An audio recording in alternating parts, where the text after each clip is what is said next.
I stepped out my back door that morning, boots crunching on the gravel, heart already set on that peaceful mile-long trail I built myself through the woods behind my house. Fresh pine scent hit me first, the kind that clears your head after 12-hour shifts at the factory. But then I froze.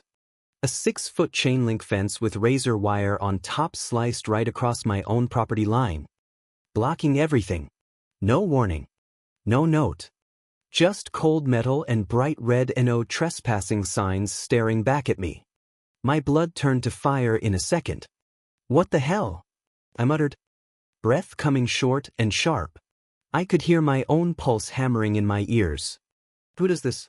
I marched straight over, boots kicking up dirt, and that's when I saw her. The HOA president, standing there like she owned the whole damn county, clipboard in hand, directing 2 guys hammering the last posts in. "Anthony," she said, voice all sugar and steel, "this trail is a liability. Kids could wander and get hurt. We voted on it last week. It's for everyone's safety." Safety? My trail. My land. I had the deed in my safe. Clear as day. "You voted? Without telling me? This is private property. Karen." My voice cracked with rage.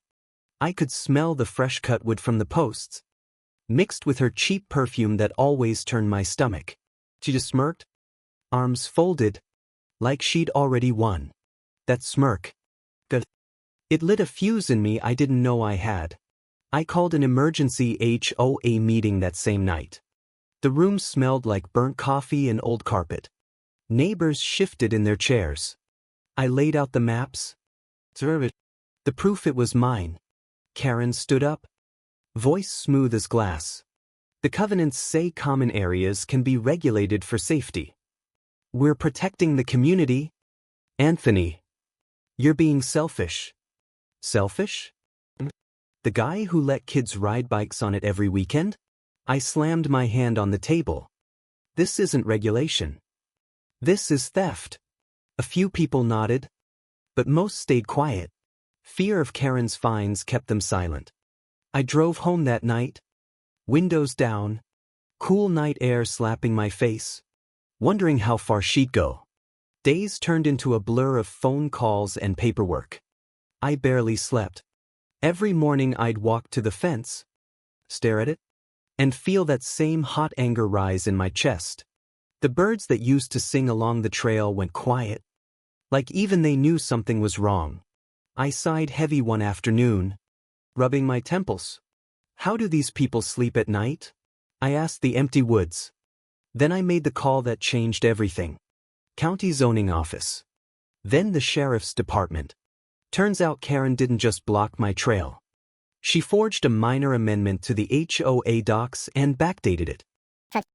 Straight up fraud. 2 weeks later, the knock came at my door. Officer Ramirez stood there, papers in hand, sun glinting off his badge. "Mister, we've reviewed everything. This fence is coming down today. Court order."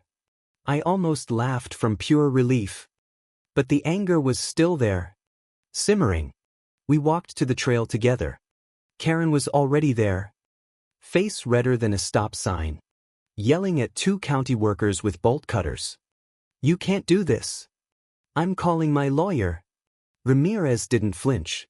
"Ma'am, step aside. This is private property. You have no authority here." My neighbor, who'd watched the whole mess quietly, stood beside me now, arms crossed, finally speaking up. "She's been doing this to everyone. Officer. Bullying people into silence." The workers went to work. Metal clanged. Posts groaned as they pulled free.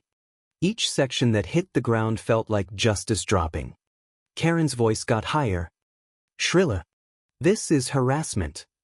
I'll sue the whole department." But her eyes darted around. Desperate. The smug mask cracked right there in the bright daylight. Sweat beaded on her forehead. She looked small suddenly, exposed. I stepped closer, voice low but steady. You blocked my trail. Karen. You lied. You tried to steal my peace. How does it feel now? She didn't answer. Just turned on her heel and stormed off.